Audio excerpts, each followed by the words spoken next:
কাফি ভাইয়া বই লিখে ২০২০ সাল থেকে। তার বইতে কি লিখে সেটা আমি জানি না, তার বই পড়াও হয়নি কখনো। তবে তার প্রথম বই যখন লিখে তখন কুয়াকাটা বিচে খালি গায়ে একটা শর্ট প্যান্ট পরে নীল ওড়না উড়িয়ে ভিডিও বানাইতো আর বইয়ের মার্কেটিং করত। এটা তার মার্কেটিং পলিসি। মানুষ সেই ভিডিও দেখতো আর কাফি উৎসাহ পেত। এরপর পয়েন্টে আসেন, এখানে পা চাটার কোনো সুযোগ নেই। একটা কয়েল, কচু গাছ আর একটা পোষা কুত্তা নিয়ে ভিডিও বানাইতো। মানুষ তার ভিডিও দেখতো।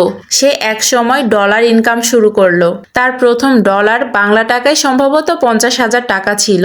এই বছর 2025 সালে সেই কাফি বই লিখে খুব ভাইরাল হয়ে গেল রাতারাতি। আর কয়েকজন কন্টেন্ট ক্রিয়েটর তার রোস্ট ভিডিও বানাতে শুরু করলো।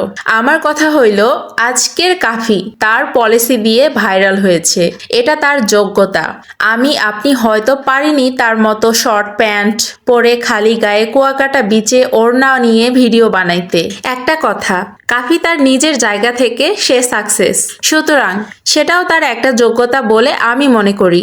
তবে তারে রোস্ট বানানোর পয়েন্ট খুঁজে পাই না আমি। কাফি তার জায়গা থেকে 100% সাকসেস। সবার চিন্তা ভাবনা কখনো এক হবে না। এক একজনের চিন্তা চেতনা এক এক ধরনের। আমি কলেজে পড়া অবস্থায় 2012 সালে কলেজের ম্যাগাজিনে গল্প লেখার মাধ্যমে আমার লেখালেখি শুরু হয়। এরপর 2018 ও 2020 সালে বইমেলায় আমার কয়েকটা কবিতা ও গল্প যৌথভাবে প্রকাশিত হয়েছিল। কিন্তু নিজের ব্যবসা ও পারিবারিক কাজের চাপে আমি লেখালেখি থেকে অনেক দূরে সরে যাই। এখন আমার যে গল্প ও কবিতাগুলো আছে সেগুলো দিয়ে আমি বই বের করতে পারি, কারণ বই বের করার মতো আগে আমার সামর্থ্য ছিল না, কিন্তু এখন সেই সামর্থ্য আছে। আমাকে নিয়ে আমার নিকট আত্মীয়, ফুফাতো ভাই, চাচাতো ভাই আমার অগোচরে বিভিন্ন হাস্যকর কথাবার্তা বলতো, যা আমার কানে পরবর্তীতে চলে আসতো। আমি সেই সব কথা কখনো গায়ে মাখাতাম না।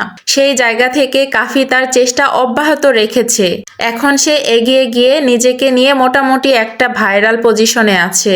আর বাংলার মানুষ কিন্তু ভাইরাল খায়, সুতরাং কাফিকে নিয়েও অনেকে অনেক কথা বলবে।